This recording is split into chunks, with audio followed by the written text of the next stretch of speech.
My name is Jiri. I'm from the Czech Republic. You can call me Jiri, whatever you can. I don't care. I work in a Hazelcast, and we're all around the world, so I'm used to be called many names. And my friends Nazari and Yuri knows. So today I'm going to talk about performance testing because that's my main area of expertise in Hazelcast. And in Hazelcast, so what we do, I'm going to be really short about that. What we do, two projects, let's say, and one is IMDG, which is a distributed cache, very short, in-memory distributed cache. So we pay a lot of attention to performance because if a cache is not fast, it's completely useless. And then we do Hazelcast Jet, which is a stream processing engine for low latency and batching, etc., all the marketing. But it has to be really, really fast. So we spend a lot of time doing performance testing. We pay a lot of attention to performance testing.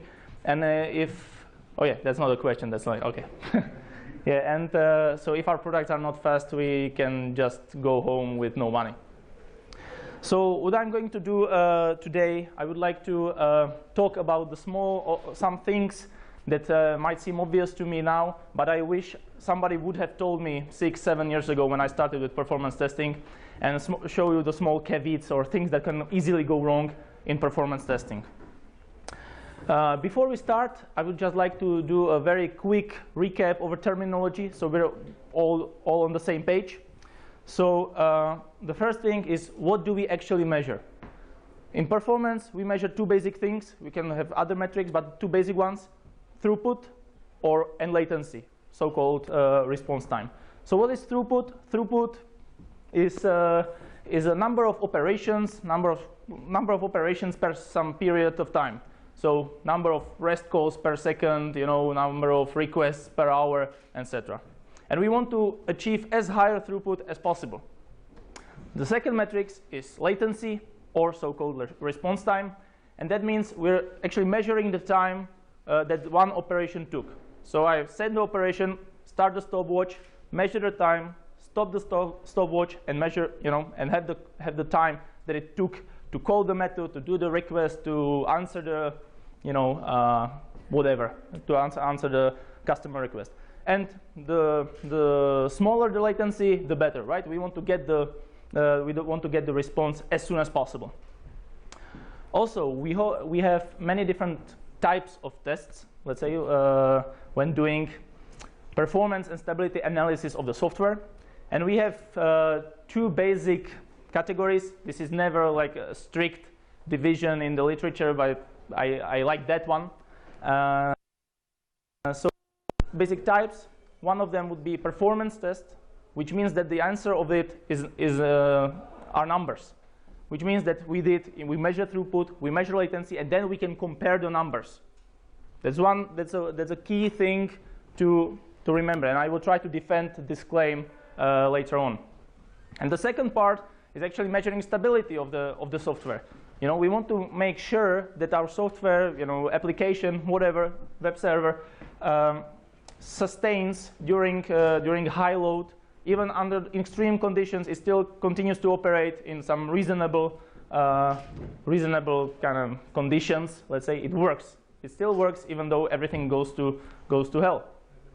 And these stability tests are more suitable, or you should always take only a yes/no answer. I set up a test scenario with completely extreme conditions. For instance, kill a machine during the test, and the only question is whether my system will survive this crazy condition, yes or no. But we do not compare. We do not compare numbers from those runs, and I will explain why later. So how is this presentation going to work? I would like to present 5 problems that I encountered over and over again, and I explain it to customers and other engineers over and over again. Then describe it, show a real-world example, usually from Hazelcast testing, but it's completely irrelevant to Hazelcast, and then propose a solution. So let's get started. The first, and by far the most important thing to explain over and over again, is not distinguishing between latency and throughput tests. So what's the typical scenario? The customer, the user, the developer runs a performance test, doing as many requests as possible, and then look at the latency as well.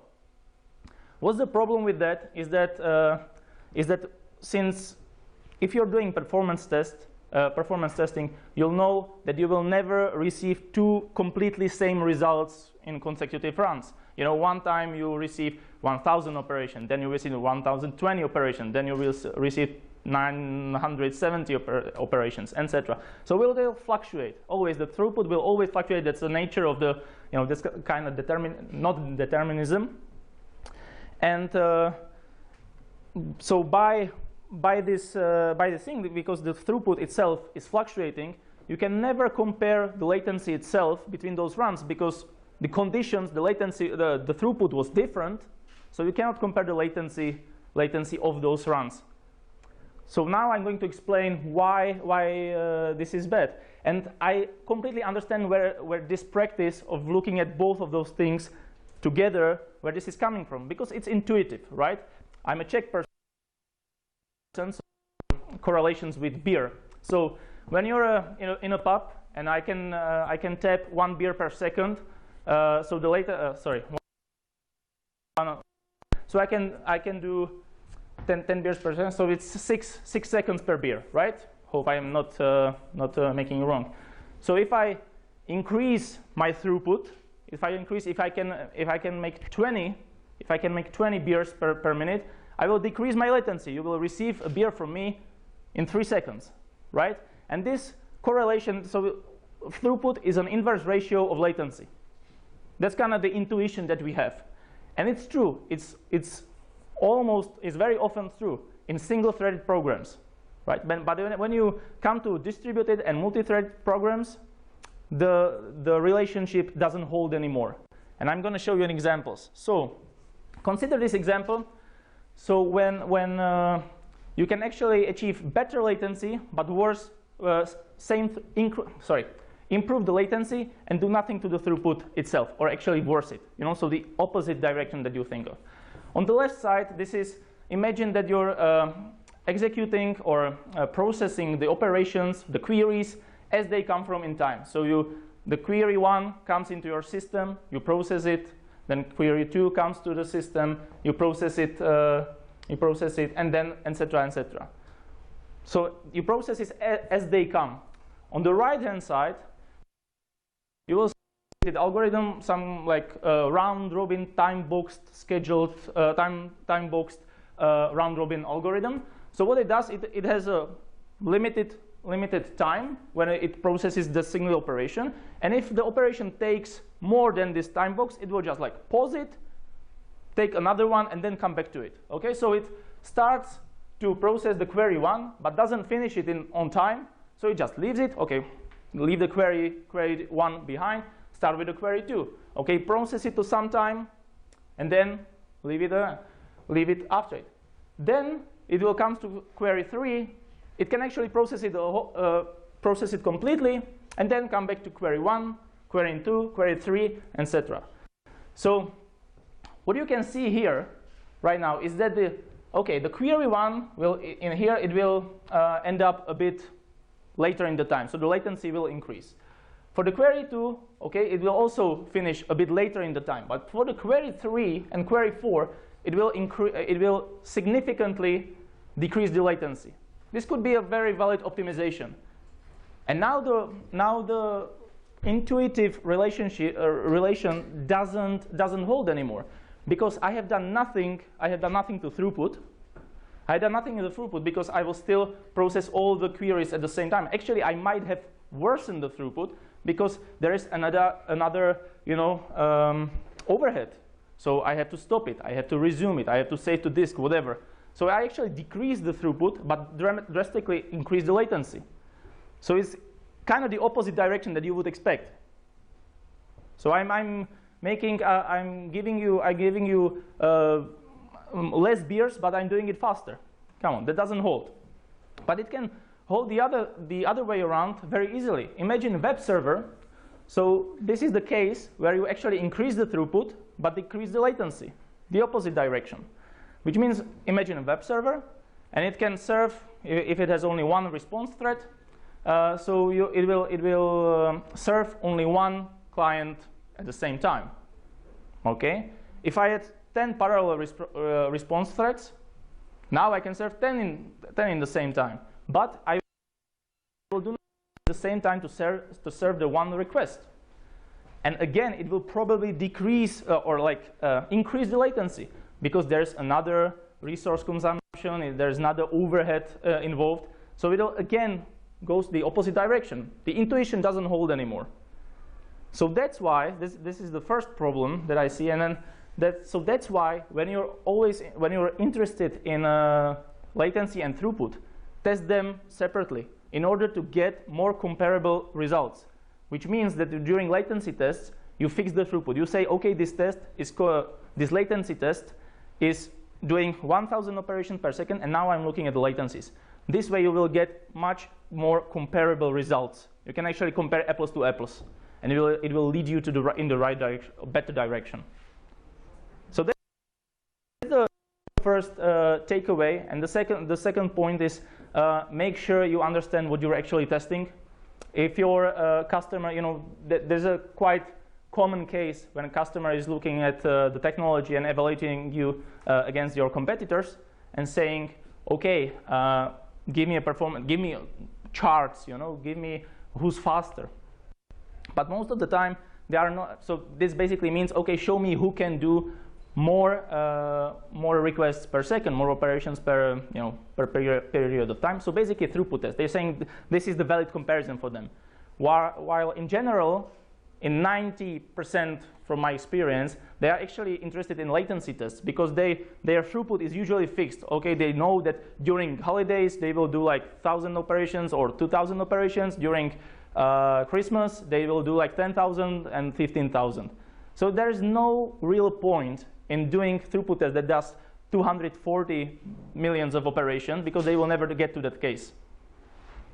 So that's one of the first things that I would recommend to really understand what you're testing and why you're testing that. So you can actually get the better or more accurate results.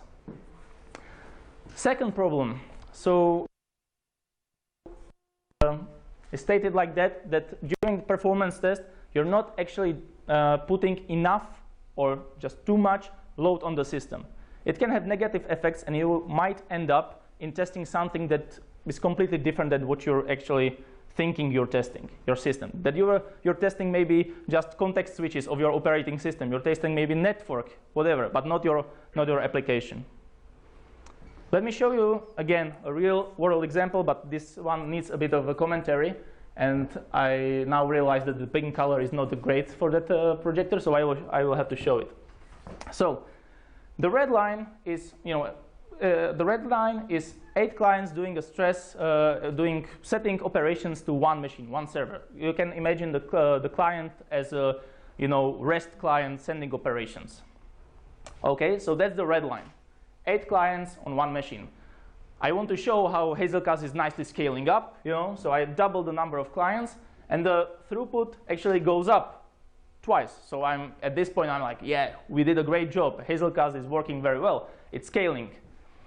Then I put another 8 clients on that machine. And by the way, I just wrongly explained the machine. I mean, on one machine, meaning one physical machine, one box, one server, doing it from there, because we usually don't have enough resources in our lab to do real-world scenarios. If your A-shop is under 1,000 clients per hour, you usually don't have 1,000 clients. You don't want to provision it in AWS because it would cost you a fortune. So you actually execute more stressors on the single machine.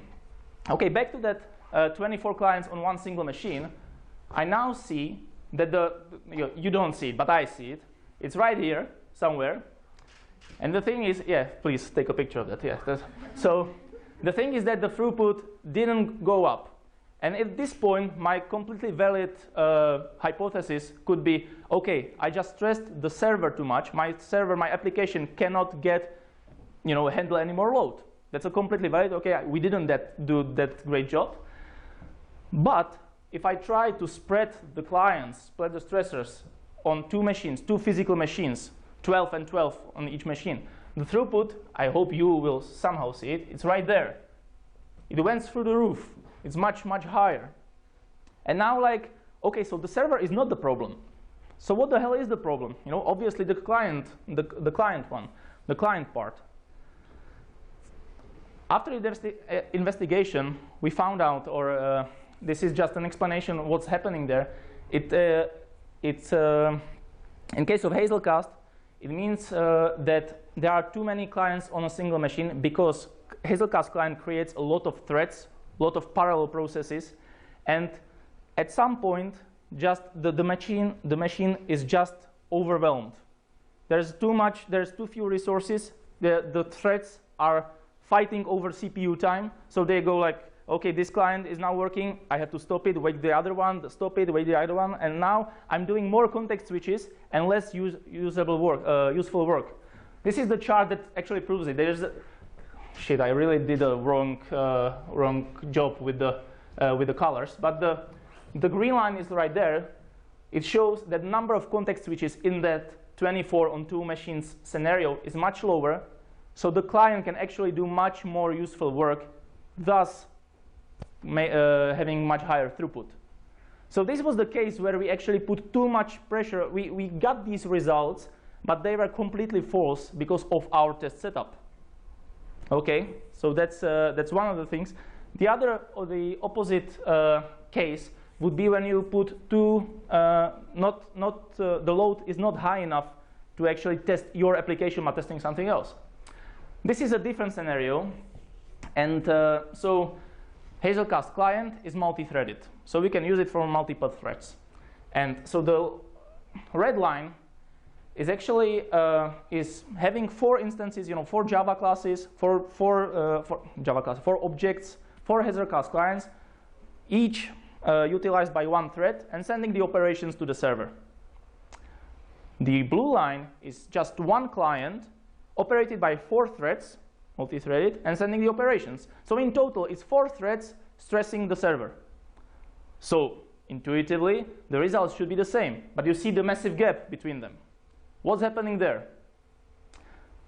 Again, it's this is Hazelcast specific thing. So our Hazelcast clients are highly multi-threaded. We optimize for this high load and high multi-threaded environment. So we have like a separate thread pool for everything. So when you receive an operation, it goes to one thread pool. I do something with it, pass it to the next thread pool, pass it to the next thread pool, and like I/O thread pool, input thread pool, output thread pool, and etc. So there's a constant waking up and sleeping down of the threads on the OS level, which means again that the threads are not doing any useful work. They are just being woken up and then put back to sleep. So this is again, and now if I show the customer, for instance, this line, he will be probably very unhappy. Whereas we can actually take much better results. So what's the takeaway from that one? The thing is that you have to understand your system. And how do you understand it? You test it. You test it slowly. You test it. You start with a simple scenario. Always start simple. Then add some complexity. Add some more clients. Add some more environment, more functionality. But do it continuously. Don't do like the turning off and on flags magic. Let's try all the flags. Okay, the performance is higher, so yeah, I'm doing very well. Not like that. If you want to really understand what's going on, you do it slowly and progressively. Yes, it takes a lot of time. But if you're interested in performance, if performance makes your living, this is very important. And that's the case of as well for this chart. We know that we don't recommend our customers to run 1 thread per 1 client. We actually recommend them to use multiple threads per 1 client. So you will learn something about your system as well. Let's go to another problem, or another commonly occurring thing, which is like deliberately throwing away information results that you worked hard, really hard to get them.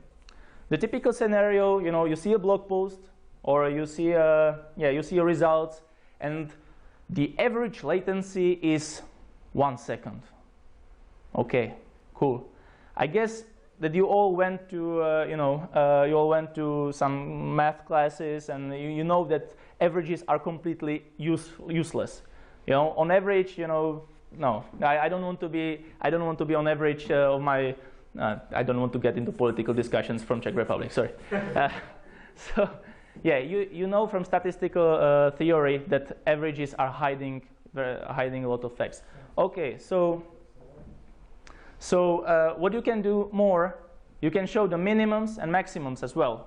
But these are still, you're just taking points from your graph, from your chart, and showing only those.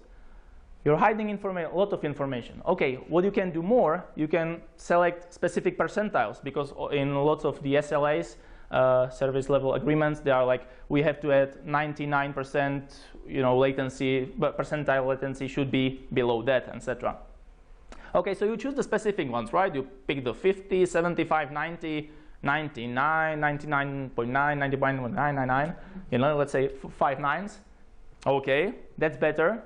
But what can you do more? I mean, that's still not enough. I'm still hiding some information from myself when I'm doing a comparison between, let's say, 2 implementations. I want to know which one is better. So you can actually produce full latency distributions. Let's see an example of how this hiding of information can be misleading. So this is an artificial example, I have to admit. But it demonstrates the thing that is actually happening. So you have a data set, okay, you measured the latencies of the operations, and then you compute the average, minimum, maximum, some percentiles, etc. Okay, and then I look at the table, because then it's actually a table.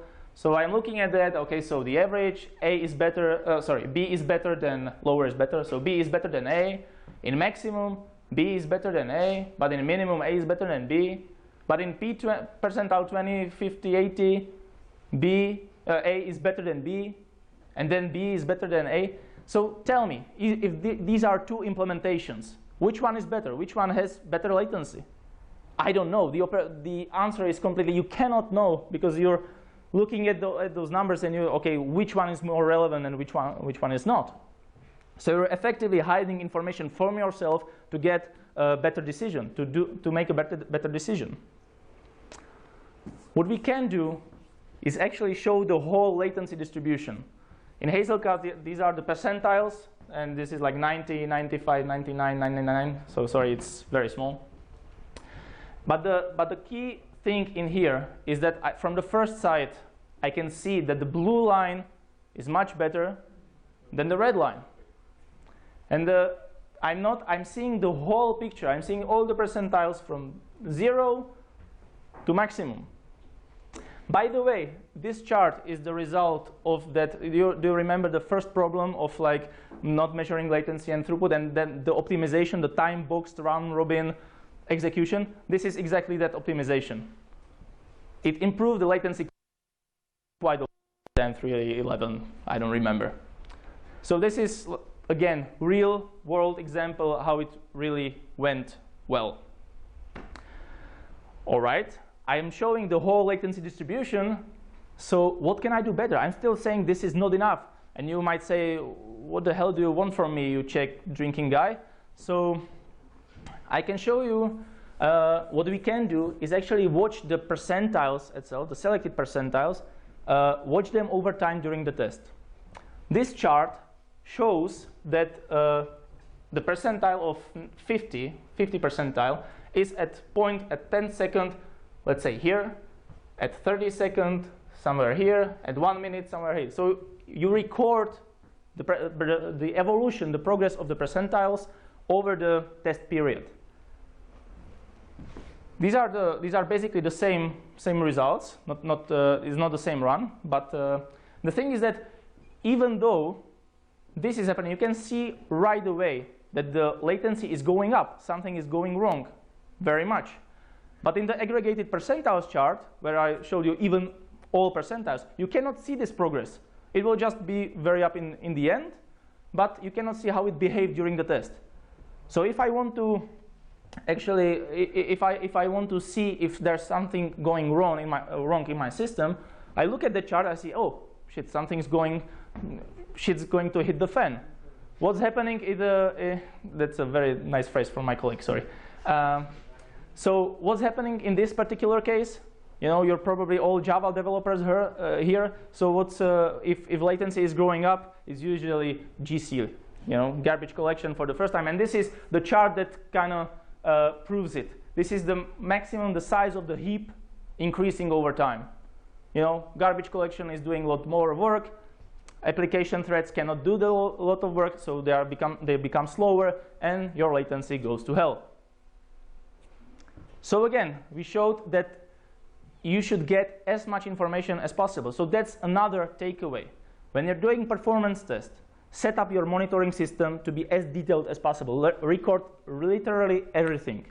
Latency, throughput, system stats, I/O stats, disk stat, networking, you know, anything that you possibly can, load on the system. Store it and then keep it for further investigation. GC logs, very useful, because when you see something going on, you always have to prove it somehow. You cannot just be shooting ideas. For then, and look at them together, just like we did, because we look at the latency growing up, and then we saw the GC, the heap size is going up, so we could confirm that this is probably GC related, and it was in that case. Great tool for that is a HDR histogram library written by Gil Tene, Azure CTO, which helps you compute and draw the charts, all the histograms, all the latency distributions. I can recommend you a very good talk from Gil Tene. He's an expert on the latency measurement. I have a link at the end of the presentation. The presentation is named How Not to Measure Latency. 1 hour talk, a must watch for everybody who's interested in performance testing. Or 2-hour version in Hebrew, but yeah, your choice. Problem number 4, when we are doing performance testing, we usually have some customer scenario or some scenario that we are testing. We're testing different operations, let's say reads and writes, and we want to set up a scenario where 80% of the time we're doing reads, 20% of the time we're doing writes, which is kind of typical caching scenario, so that's why I know it. And you can accidentally, very easily end up with not fulfilling this ratio. How? So let's think about it this way. Okay, I have a setup. I should test 80-20 ratio, and so what I do just reads, and 20 clients doing just writes, right? And 80-20 ratio with no problem. In general, reads are always faster than writes. You know, it kind of it applies everywhere. So in example, in a Hazel class it would be nanoseconds, but okay, let's keep with milliseconds. So the read, so read would take like 1 millisecond, write would take like 2 milliseconds, and now let's start counting. So the read client does 1,000 operations per second, right? Simple math. The write client makes 500 operations per second because it cannot do more. So let's now try to execute this setup for 5 minutes with those 80-20 clients. And now we do it again, a simple math. When we're running it for 5 minutes, the 80 clients will do 24 millions of reads. The write clients for 5 minutes will do 3 millions of reads. And all of a sudden the ratio is completely different. And it's caused by the fact that we didn't think of the fact that the operations are not taking the same time. This is something that can be, now it's completely obvious, but when I first saw it, I was really surprised. We were chasing a bug, and we were wondering why the counters are like not correct. We found out that this was our problem. The thing is that this can be completely valid scenario. Some customers just do it like that. And again, learn about your testing scenario, learn about what you're testing, so you test the right thing. If you don't, for us, it's most of the times it's not like that. Usually the client does some reads, some writes. And so how you can solve it can be, the operations can be based on probability. You know, you will, for instance, generate a random number between 0 and 1, and if it's less than 0.8, you know, with uniform distribution, you can execute read, otherwise write. That's just a possible quick solution. But it can be solved quite easily if you know about the problem. Let's go to the final problem, which would be performance regression. And I'm just going to drink some water for a while. So, sorry? No, okay. Performance regression, you know, for us as in Hazelcast, as in industry of caching, going is the worst thing that can happen. You know, you will sell a new version to your customer, he will try it out, it will be 10% slower, and they will be very, very angry. And it's usually it's kind of in all of the business, it's bad thing to happen. Sometimes it's acceptable, but definitely not for us. So how can you prevent performance regression from happening? The only reasonable answer is to test it, and test it again. And how you test it, you have to automate it, because nobody will do it on a regular basis, you know, every day and then look at the results, etc. It's definitely a need. It's definitely a must to automate, store and organize the results so you can actually, you know, see back in the history. Because if you like with one day your drop will be like 1%, okay, that's not bad, that's maybe fluctuation. Another day it will be 1-2%, and then and so on. So if you don't keep the history, you will never see the performance regression happening. I'm going to show you an example of our let's say storage tools. This is something that I just want to show you that it's possible to do. This is a web application called PerfRepo. It's designed specifically for storing and analyzing performance test results. The big drop, please ignore it right here, because this is a maintenance of the machines.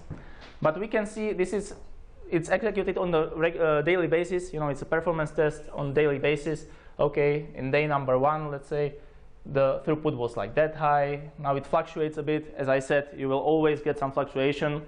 So when you look at the chart, you will see immediately that probably something went wrong pretty much here. That's like a 10% drop.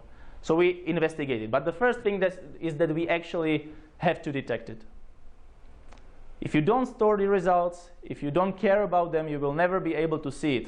You will never be able to reliably claim, okay, we have a performance regression, because you want to have it, you want to find it out as soon as possible. You don't want to do it just after the release or just before the release, because if you find a performance regression, usually it takes quite a lot of time to investigate what's going on, because you have, you know, so many commits, so many code changes, and yeah. So this is just a matter of organization, just a matter of how you do your work, and it could be incorporated with within your development process. So there's no like a very specific takeaway, just that it's possible, but it requires effort. I was kind of faster than I wanted, but I guess that's completely okay. You know, after all, it's later at night. So these are some useful resources. This is I would definitely recommend for anybody who's interested in the latency testing or performance testing in general. The video from Giltene, fantastic. You guys really really good. Also, the other low level books are worth reading if you really want to know what's going on. And you can you can follow me on Twitter. I post testing quite regularly, or hopefully I will get better in that. With a final note, this is one thing completely unrelated to performance testing, but we in Hazelcast do, I think, pretty cool stuff, and it's open sourced, it's free, and if you would like to join and contribute to open source, you know, sometimes it's very hard to kind of send the first pull request. That's usually the hardest. So there is an initiative, my initiative, so you can reach out directly to me. I will walk you step by step, like a little baby, you know, through the community process, through the open source process to kind of contribute to Hazelcast. Here's a tweet from a guy who contributed quite recently. So don't be afraid to talk to me. Ping me on Twitter, anything. I'm in touch with a lot of people, and we can, you know, work together on that. And since we have some time, I'm going to take a quiz. I'm going to show you a quiz. This very not a nasty one, but might be. So here's the test setup. Is that I have 2 servers, 2 stressors, or 2 clients. The clients are doing writes with values of a size 1 kilobyte, 10 kilobytes, and 100 kilobytes. Right? These are 3 scenarios. I run them, and I get this very nice table, and I see that with the value size of 1 kilobyte, I got 100,000 roughly operations. With 10 kilobytes, I get 11,000 operations. With 100 kilobytes, I get 1,000 operations. When I'm looking at those results, I look at them and I see a problem. And now it's a question for you. Please shout at me. Do you see anything that could be wrong with that test setup, with those results? Anything that sounds fishy, that doesn't look right, that doesn't feel right? Why we have 2 servers? Sorry? 2 servers? And why we have 2 servers? That's a valid scenario. Yeah, we're testing clustering. One client for 1 server? They are connected to both of them. You know, it's distributed, let's say, equally with load balancer, maybe. Okay.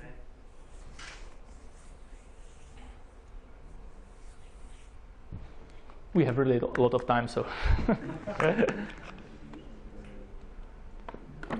Is there something that sounds, that looks a bit weird? Looks a bit. Actually, it looks weird that it's very linear. I mean, that it looks too perfect. No, I mean. Yeah, it is. It's. I would think that it's not very natural that it behaves that linear. I mean. Exactly. Nazari is on the thing. So when you look at. Yeah. By the way, but did you know? Do you know what's wrong here? But that's the first clue basically. When you look at that, you know, in general, linear scalability is a theoretical thing. You will always get some overhead. So if I look at it, it's always in a ratio of 10. I increase the size of the value by 10. The throughput decreased by a ratio of 10. Same thing. It's too perfect. What can be going wrong here? Is something wrong with the application, or maybe something else playing in? Probably some cache. Not really. That wouldn't probably affect the linear development. Maybe. Maybe because you are testing like 2 servers and 2 clients, and everything is linear. Maybe try to experiment with the numbers of threads and clients and like with the numbers. Okay, if I adjust the number of clients and servers and threads any way you want, the results, the linear will be the same. The problem will be still there. It's not related to the clients or the servers. Here it looks like the job which is done at the backend is actually done per kilobyte basis. I mean, like. Yeah, but that's not how it works, right? Yeah. So what can be limited? What can be related to the value size? Sorry, I'm teasing you way too much, but. SSL encryption, I don't know. Network. The thing is that if you multiply these numbers, you will always get 1 gigabyte. And this was exactly the line was completely flat. You know, during those test runs, it was just too flat. And as I told you, in performance testing, you will always get fluctuations. Always, you will never be able to get precisely the same results.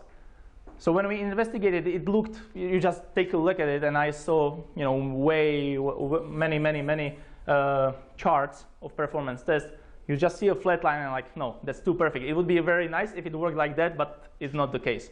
So what? But you need to have kind of acceptance criteria with some boundary values for testing, I would say, at the beginning, because you need to understand what are the limitations for the testing. Yeah, exactly. That was a test setup fault. That was definitely like we used wrong machines. Yeah, I misclicked in the AWS and selected a different instance type. Okay. Yeah, you're absolutely right. You're absolutely right. You have to you should ask your customer, okay, what network do you have? Okay, he will say 1 gigabyte, and you will then adjust the testing scenario, or you will tell him directly, okay, this is a shit configuration, which pretty much it is for us. So in general, how we were able to confirm it, I looked at the network stats, you know, in the network charts. They were like maxing up, and then it was easy to understand what's going on. But the thing is that always take a look at the results and think about them if they make sense. That doesn't make sense. That would be too perfect. That's also a good question. Every time you do, like, you see the performance test result, to ask yourself, what can be a bottleneck here? Yeah, exactly. Like, does it behave? And that's also the part of that. One of the takeaways. Okay, add slowly. You know, it would stop at some point and understand. Okay, does it make sense if I use two more clients? Does it make sense that it would actually double up? Okay, double up. That's too much. Yeah. So that's about it from myself. And now it's time for you if you have any questions now or after the talk. Okay. Sure. What actual performance measuring tool you are using, like Apache JMeter or something? I don't know, probably it will just have something. JMeter is more for load testing, not for performance. Why not? Okay. It's more for load and stress. Okay. There are two reasons. We're using our reasons. One reason is that Apache JMeter is basically slow for us. And actually it's pretty old. Probably there are any other. Yeah, It's developing actively, but it's just slow. Yeah, the problem is that Apache JMeter itself has such a big overhead of like stressing the machine that if we want having limited resources, you know, we have, for instance, a performance lab dedicated to it, but only with 10 machines, let's say. And if you want to test with, let's say, 40, 50 threads per machine, which we know is okay, Apache JMeter's overhead will be higher, so it will not be able to stress 60 threads at one machine on that. So we had to decide a bit more customized solution. That's one problem, and I think it's still true. It was true last year. I haven't looked at the recent release, but Apache JMeter suffers from a problem named coordinated omission, which is basically a reporting problem of the measurement tool, which shows you and causes that the latencies that you see are much better than they actually are. It's you can, if for that, watch the Gil Tenes presentation. If I would have to explain coordinated omission problem, we would be here for another hour. But it's a real thing. Take a look at that coordinated omission. The Apache JMeter suffers from that, and it could be a big problem. Is this tool, the only reason tool, open source? Yeah, it's open source, but it's specifically for caches and in-memory data grids. Yeah, but it's open source. It's named the Hazelcast simulator. What language? The client language is? Java. It's called Hazelcast Simulator, and it's written in Java. Some parts are actually converted to native code, so it would be faster. So it's highly optimized solution for performance testing of us and competitors, Infinispan, Redis, you know, what have you, Apache Ignite. Yeah. Any other question? Hope I answered that one. Which actual reports do you build? So, like, you told that averages and all these numbers, they are useless? So No, not useless, but it's hiding some information from you. So we actually built, we take a look when doing throughput test, we output every single second. So we see the evolution of the throughput test, then we generate the latency test in all the percentiles that we want. So it would be 20, 50, 75, 90, 95. You show some charts. Yeah. I mean first, yeah, always charts, never numbers, always charts. in general, if you're showing a number, you're hiding information, which could be good because when you're presenting it to marketing, to customer. I mean, but if you're interested as a developer, which implementation, which way you want to go, numbers will always hide information for you. Always charts, always see the full picture. No other questions? Right. Anyway, thank you very much. If you will have some questions, feel free to ask me. I'm happy to answer it. Okay. Thank you.